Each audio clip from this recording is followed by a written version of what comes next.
Radical undoing is a form of body movement and breath work that undoes the physical tensions, the chronic tensions that build up over days, weeks, months, years, and even decades in your life. The purpose of breaking apart that tension is, number one, to free up the mind that's full of lies and fallacies that are then stored in the body in the form of tension. This comes up over the course of your everyday life through frustrations, through traumatic experiences, or through simply intense experiences that cause a tension reaction in the body. If you don't go in with something like radical undoing and break apart those tensions and get clarity on the fallacies in the mind, then you end up living a life where you are trapped in a world that doesn't actually exist, a world made up of words and concepts and ideas. Now, how does this look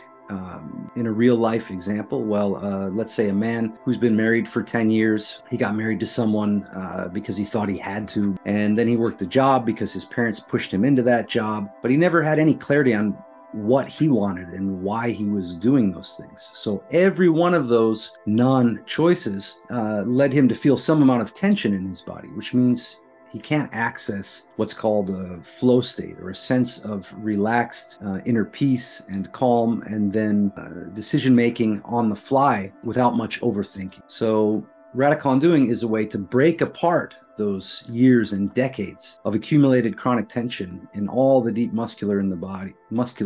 body, starting with the eyes and face and all the way down through to the larger muscles in the glutes, the pelvis. And in doing so, to free up the life force that is wasted on staying tense and frustrated and upset and worried. And so, to put it simply, radical undoing breaks apart the chronic tensions that are also represented in the various moods that stop you from doing the things that you really want to do in your life.